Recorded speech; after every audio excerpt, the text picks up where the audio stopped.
Sebab kita tahu bahwa pergaulan sangat besar pengaruhnya dalam ikut membentuk kepribadian manusia. Asyariku wa fi syarri syarrun. Bersekutu dengan kejahatan biasanya ikut jadi jahat. Walaupun secara langsung tidak melakukan kejahatan, tapi sudah termasuk dalam jamaah yang jahat juga namanya. Saudara-saudara kaum muslimin, bukan berarti orang yang taubat lalu tidak mau bergaul itu juga mencerminkan keangkuhan diri. Bergaul dia bergaul, tetapi kepada orang-orang yang jahat ia sekedar menghindarkan diri pergaulannya itu dari kejahatan yang bisa ditimbulkan oleh orang-orang jahat tadi. Ciri yang keempat dari orang yang bertaubat, dia mempersiapkan diri untuk menghadapi mati. Mempersiapkan diri. Sebagaimana kita tahu, kalau kita akan pergi ke luar kota, tentu kita membawa bekal. Makin jauh perjalanan, makin banyak bekal yang harus kita bawa. Hidup ini adalah perjalanan panjang yang kita juga memerlukan bekal dalam kehidupan. Orang yang bertaubat, orang yang mempersiapkan diri untuk menghadapi maut dan menghadapi hari-hari sesudah maut itu datang. Menghadapi kehidupan di alam barzakh, menghadapi kehidupan di alam akhirat dan selanjutnya. Dia mempunyai persiapan sehingga kapan maut datang dia sudah punya persiapan lebih dahulu. Saudara, kalau kita siap dipukul orang, pada saat pukulan itu datang rasanya sakitnya agak lebih kurang daripada kita tidak pernah siap untuk dipukul.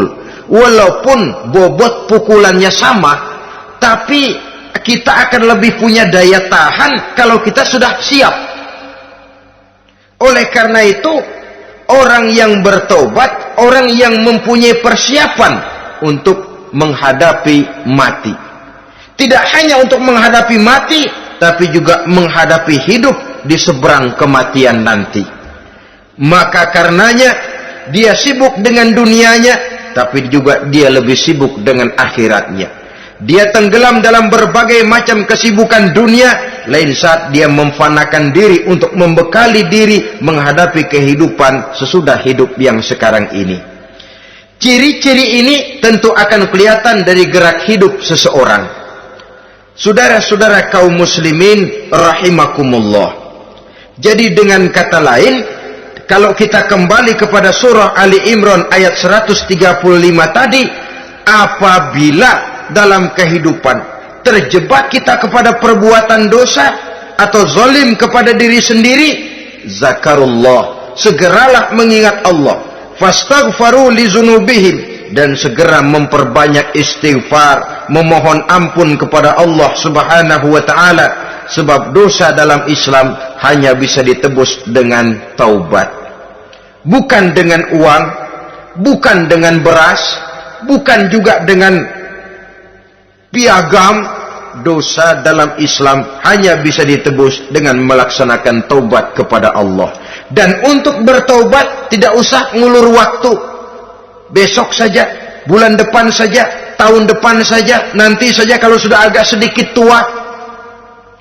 Ibarat diri kita ini kaca, kata Imam Ghazali, maka dosa adalah debu. Apabila kaca kena debu, sedikit nempel debu lalu dilap, sedikit nempel debu terus dilap lagi, insya Allah kaca akan tetap bersih. Tapi kalau kita menunggu debu sampai banyak, apalagi sampai berurat, berkarat, nanti akan sulit membersihkannya. Demikian hati manusia itu. Kalau sudah dihinggapi oleh dosa, ditumpuknya lagi, berkarat dosa dalam hati, biasanya berat untuk melaksanakan taubat. Untuk lebih meningkatkan pengertian kita tentang ciri dari orang-orang yang bertaubat, mari kita ikuti sebuah dialog yang pernah terjadi antara Rasul dengan para sahabat. Satu hari ketika sedang berkumpul dengan para sahabat, baginda Rasul bertanya, "Atadruna manit taib?" Saudara-saudara, tahu enggak saudara-saudara, siapa sebenarnya orang-orang yang bertaubat itu? Macam-macamlah jawaban para sahabat, tapi yang jelas akhirnya mereka berkata, Allahu wa rasuluhu a'lam. Allah dan Rasulnya yang lebih tahu siapa sebenarnya orang yang bertaubat itu. Atas jawaban ini baginda Rasul lalu menegaskan, pertama, man taba wa lam yata'allamil ilma falaysa bitaibin.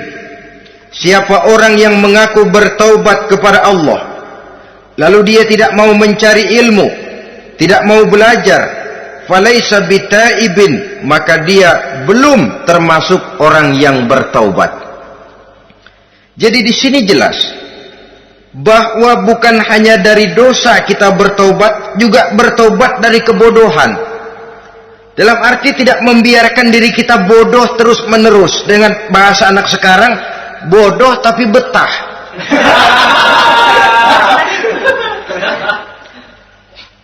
Orang yang mengaku bertaubat tapi tidak menggali ilmu, tidak mau belajar, tidak mau mencari ilmu, tidak hadir di mana majelis taklim, belum dianggap taubat yang sebenarnya. Jadi grafik orang yang taubat itu kelihatan dari kesungguhannya mencari ilmu, menghadiri majelis taklim, menghadiri kuliah-kuliah, ceramah-ceramah dan diskusi-diskusi keagamaan. Rakus dia dengan ilmu pengetahuan agama, sehingga dengan ilmunya taubatnya semakin mantap. Ini ciri yang pertama. Lalu beliau bersabda lagi, wa man taba walam yazdad fil ibadati falaysa bitaibin. Barang siapa yang mengaku bertaubat tapi ibadahnya tidak tambah-tambah, maka dia belum termasuk orang yang taubat. Orang yang bertaubat ada grafik peningkatan ibadahnya. Jadi kalau mulutnya taubat, minta ampun, tapi ibadahnya gitu-gitu aja, belum merupakan taubat yang sebenarnya.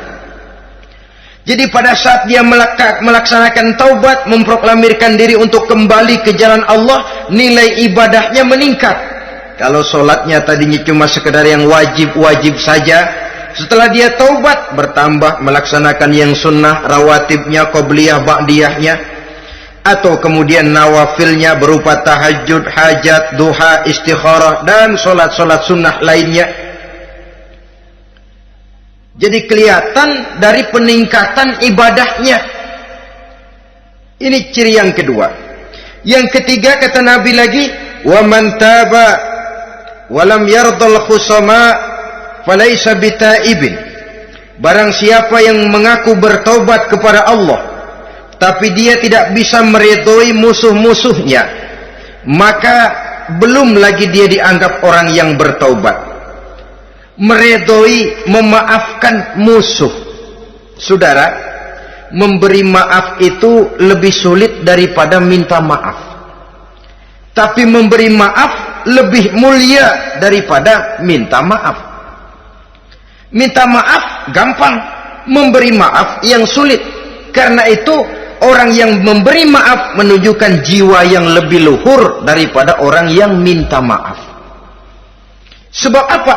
Posisi orang yang memberi maaf kan posisi orang yang menang.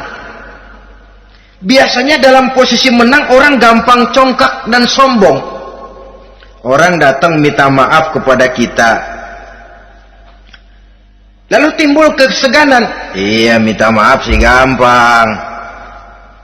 Memberi maaf itu yang sulit, tapi itu yang sangat dianjurkan, dan itu merupakan ciri dari orang-orang yang bertaubat. Lalu apalagi?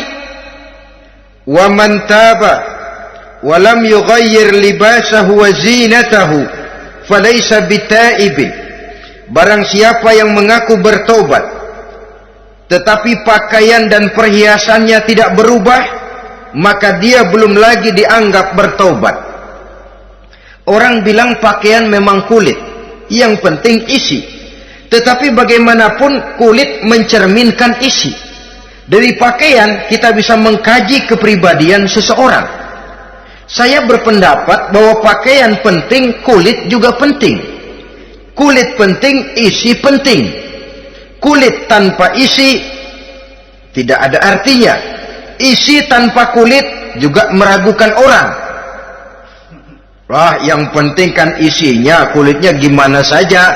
Saya mau tanya, saudara dapat duren di jalanan, isi aja nggak ada kulitnya, kira-kira dimakan nggak duren itu? Paling kurang akan menimbulkan keraguan, jangan-jangan sudah dicampur racun ini.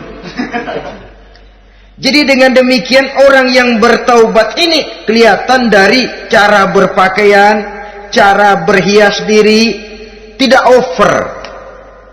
Dia kembali kepada fungsi berpakaian. Dalam Islam kan sesungguhnya fungsi pakaian itu yang paling utama. Pertama, nutup aurat. Itu ukurannya. Yang kedua, pantas. Yang ketiga, baru soal mode. Di zaman kita sekarang terbalik. Mode nomor 1, pantas belakangan, nutup aurat apa tidak nomor 16.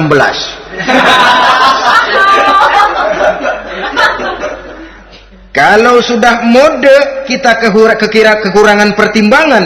Ini buat saya pantas apa tidak, ini menutup aurat apa tidak.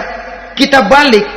Padahal fungsi berpakaian dalam Islam tujuan utamanya pertama nutup aurat. Biar modenya mutaakhir, ciptaan Pierre Cardin sekalipun, kalau memang tidak nutup aurat, ya hukumnya masih belum berpakaian. Atau juga ukuran yang kedua, pantas. Yang orang lain pantas kita pakai, belum tentu kita pantas. Kita kadang-kadang kehilangan pertimbangan. Lihat iklan bintang film memakai pakaian yang begini bagus, lalu kita pakai saja. Ya tentu namanya bintang film. Kadang-kadang pakaian untuk show dipakai buat kondangan, akhirnya habis sekampung orang nonton dia. Ya nggak pantas toh, nggak wajar. Saudara hadirin yang saya muliakan, orang yang bertobat kelihatan dari pakaian dan perhiasannya. Kalau sudah memakai perhiasan, ya sekedarnya saja. Tidak lalu dengan niat supaya orang tonton, supaya orang lihat, supaya orang tahu dia kaya, supaya timbul decak kagum, asal dia lihat orang lalu wah. Kalau sudah diwahi lalu senang. Saudara hadirin yang saya muliakan, kemudian kata Nabi lagi, wa man taba wa lam yubaddil ashabahu falaysa bitaibin. Siapa yang mengaku bertaubat tapi pergaulannya dari itu ke itu saja, seperti itu juga, tidak mengalami perubahan, maka dia belum lagi dianggap bertaubat. Kalau taubat kita dari judi, jangan bergaul lagi dengan penjudi. Dalam arti jangan berkumpul di majelis judi.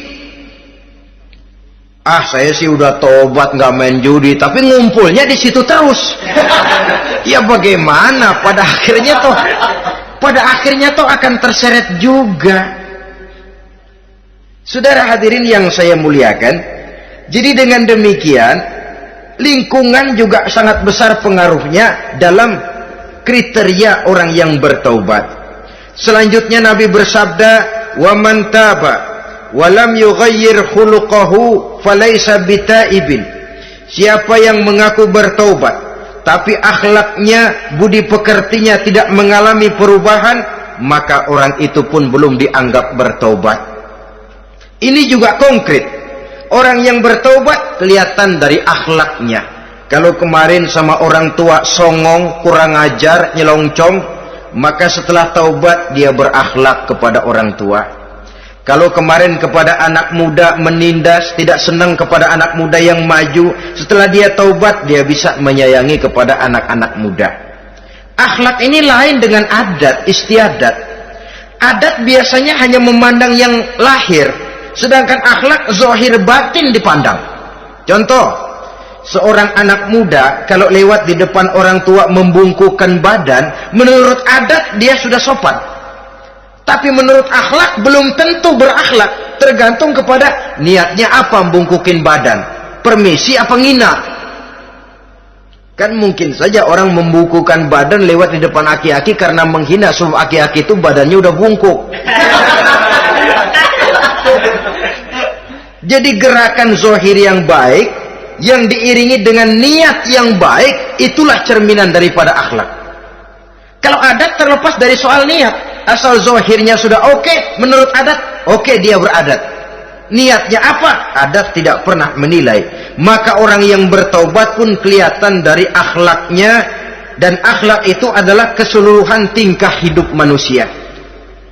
Cara berjalan ada akhlak, cara makan ada akhlak, cara duduk ada akhlak, cara tidur ada akhlak. Sehingga pantas ketika Siti Aisyah ditanya, Aisyah, Rasulullah itu akhlaknya apa sih? Beliau menjawab, karena Rasulullah khuluquhul Quran. Rasulullah itu akhlaknya Quran.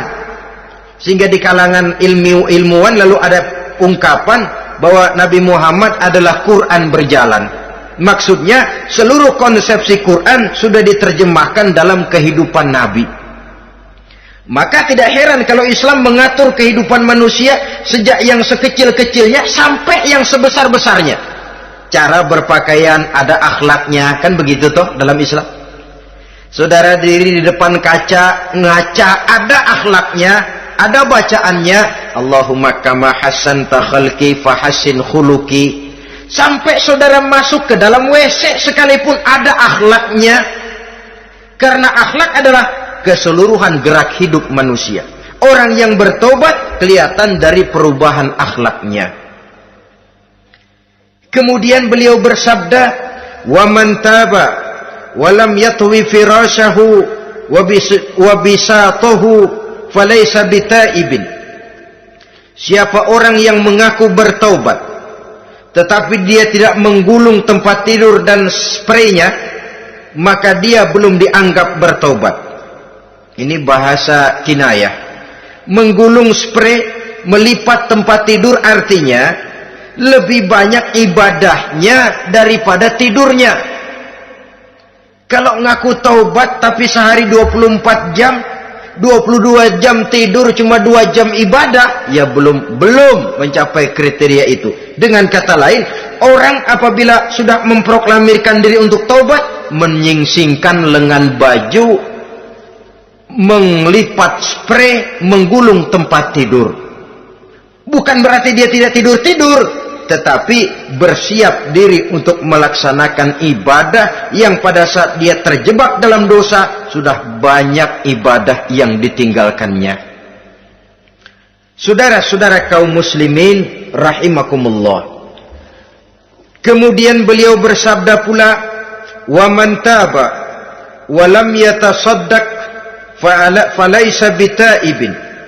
Barang siapa yang mengaku bertobat kemudian dia tidak menyedekahkan karunia yang diberikan Allah kepadanya, maka taubatnya belum lagi dianggap taubat yang sebenarnya. Faman istabana minal abdi hazihil khisal fahuwa taibun haqqa. Apabila nyata tanda-tanda ini pada diri seorang hamba, maka barulah taubatnya dinamakan taubat yang sebenarnya. Jadi untuk taubat itu ada 2 jalan yang bisa kita tempuh. Pertama, taubat dengan lisan, taubat dengan ucapan.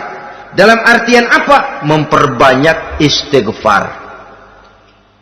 Istighfar yang mana? Yang mana yang mungkin saja. Kalau waktunya sempit ya istighfar yang pendek-pendek. Astaghfirullah, astaghfirullah, astaghfirullah. Mau yang lebih panjang, astaghfirullahalazim allazi la ilaha illa huwal hayyul qayyum wa atubu ilaih min jami'il ma'asi waz zunub la haula wala quwwata illa billahil aliyyil azim. Ada waktu yang lebih panjang lagi membaca sayyidul istighfar. Tiap kali berbuat jahat, tiap kali diiringi dengan istighfar. Nah, ini yang bisa runtuh dengan istighfar ini dosa apa? Dosa yang ringan, dosa yang biasanya dilakukan oleh panca indera kita. Mata, ini dosa mata, insya Allah bisa runtuh dengan istighfar. Ngelihat yang haram, cepat nunduk, astagfirullah. Habis nunduk jangan ngeliatin lagi. Kadang-kadang ngeliat nunduk istighfar, melotot lagi, istighfar lagi.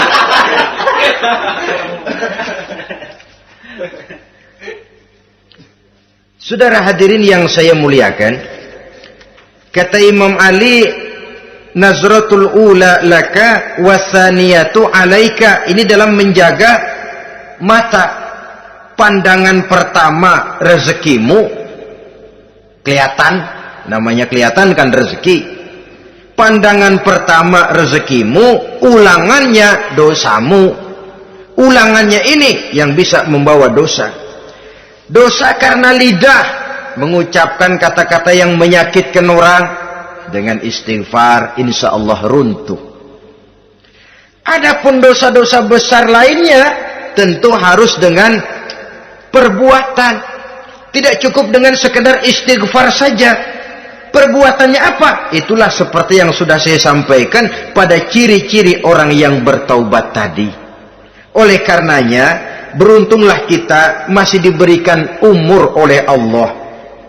Sehingga segala dosa dan kesalahan yang kita lakukan, kita masih punya kesempatan untuk mengadakan pemutihan, bertaubat kepada Allah.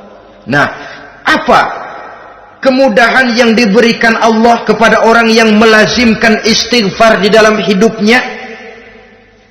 Pertama, kata Nabi, man lazimal istighfar, siapa orang yang melazimkan, membiasakan diri istighfar, diberikan keistimewaan oleh Allah. Pertama, ja'alallahu lahu min kulli dhiqin makhraja.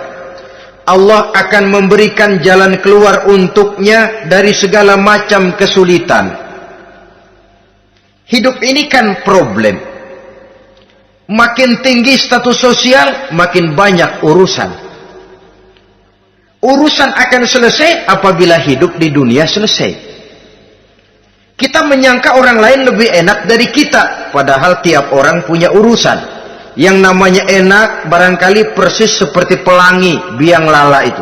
Tidak pernah di atas kepala kita, di atas kepala orang lain saja. Begitu kita memandang keenakan dalam hidup ini. Petani bilang pedagang enak, pedagang bilang petani enak. Tapi begitulah keenakan itu. Orang yang melazimkan istighfar, dia akan diberikan jalan keluar dari segala macam kesulitan.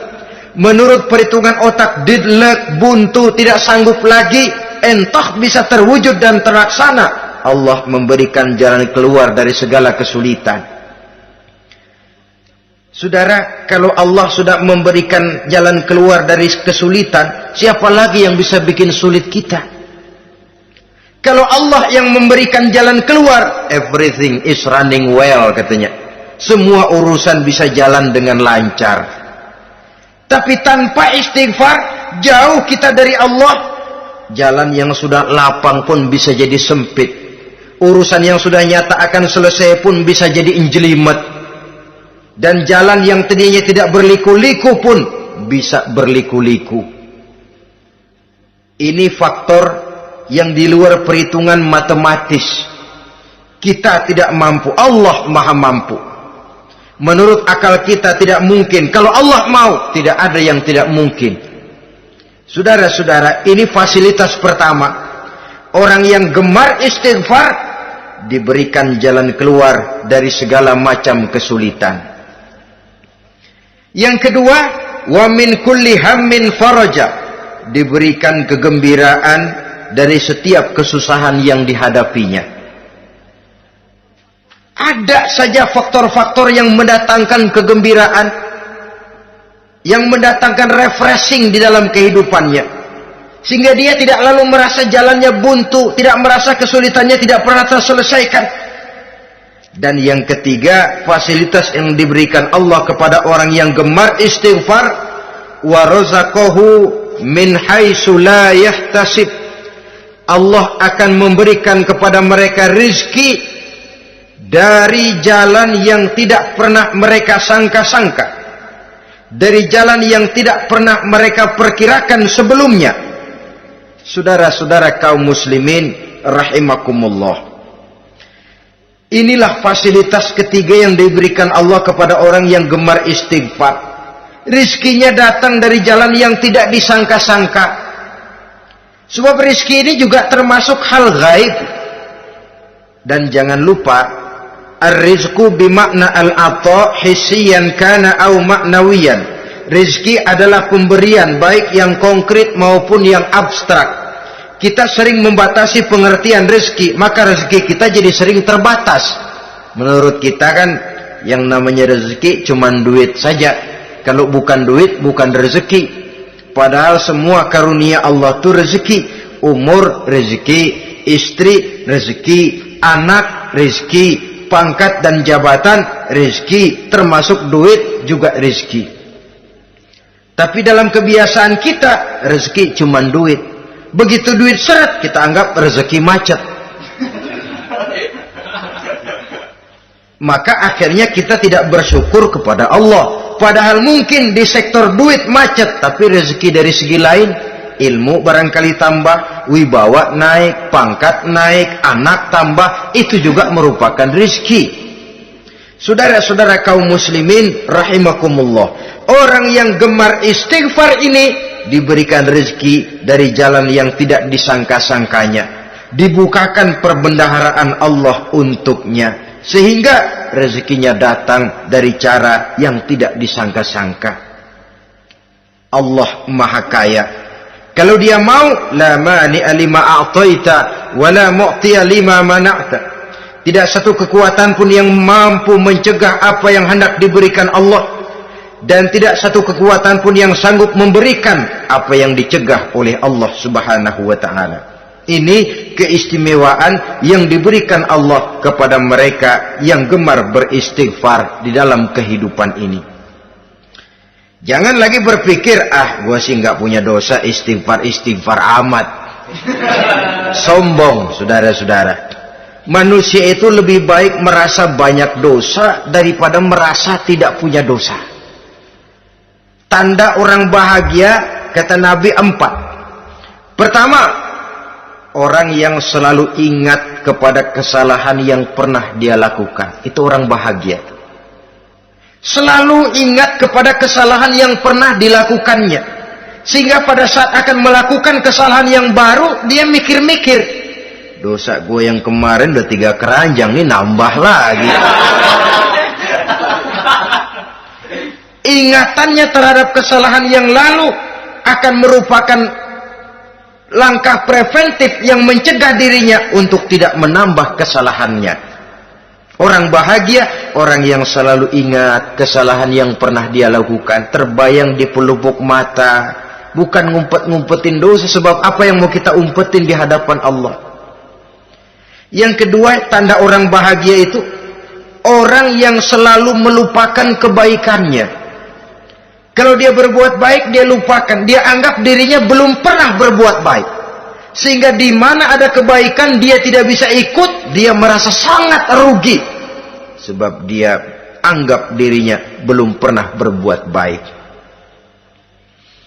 Yang ketiga, tanda orang bahagia, dalam urusan dunia, dia lihat ke bawah. Sehingga timbul rasa syukurnya. Bahwa kalau dia sengsara, masih banyak yang lebih sengsara dari dia. Bahwa kalau dia miskin, masih jauh lebih banyak yang miskin dari dia. Bahwa kalau dia menemui kesulitan, masih banyak yang jauh lebih sulit dari dia. Dengan cara itu, jiwanya akan lapang, hidupnya akan tenang, dan dia tidak pernah ingkar kepada nikmat yang diberikan Allah. Sebaliknya, yang keempat, tanda orang bahagia itu, dalam urusan akhirat dia lihat ke atas. Dunia, lihat yang bawah. Akhirat, lihat yang atas. Kalau dia bisa sholat, kenapa saya tidak? Kalau dia sanggup puasa, kenapa saya tidak? Kalau dia bisa baca Quran, kenapa saya tidak? Timbul panas, nyontoh ibadah, mendatangkan kebahagiaan. Rakus ibadah malah dianjurkan. Rakus dunia malah tercela. Nah, lawanannya orang celaka, saudara-saudara. Orang celaka juga tandanya 4, lawanan yang tadi itu. Pertama, orang yang selalu melupakan kesalahannya. Kalau berbuat dosa, lupa, sok bersih. Alah, dosa gue mah dikit. Saudara hadirin yang saya muliakan, orang yang selalu melupakan kesalahan, menganggap dirinya bersih, akhirnya kalau ingin berbuat dosa nggak dimikir-mikir, tidak ada lagi yang ditimbang-timbang. Selanjutnya, yang kedua, orang celaka itu orang yang selalu mengingat kebaikannya. Akhirnya apa? Timbul sifat nepuk dada, membanggakan jasa. Lahirlah pahlawan-pahlawan kesiangan. Selalu membanggakan diri, nepuk dada. Kalau enggak saya, kalau enggak saya. Itu masjid, kalau enggak saya.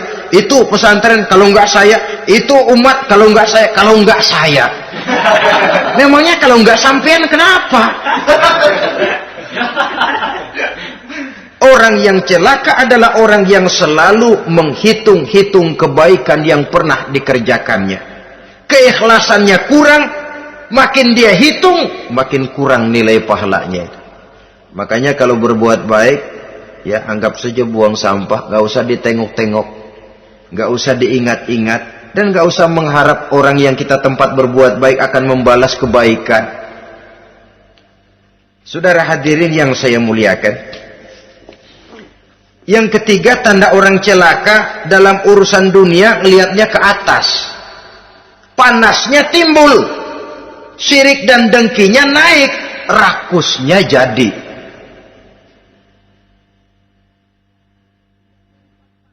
Timbul sifat panasnya itu, tidak mau ngerti.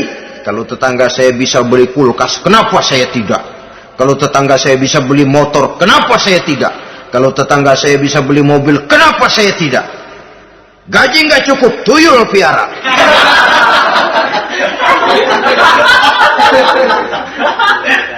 Orang itu kalau sudah didorong oleh rakus kan bisa jadi menghalalkan segala macam cara untuk mencapai tujuan.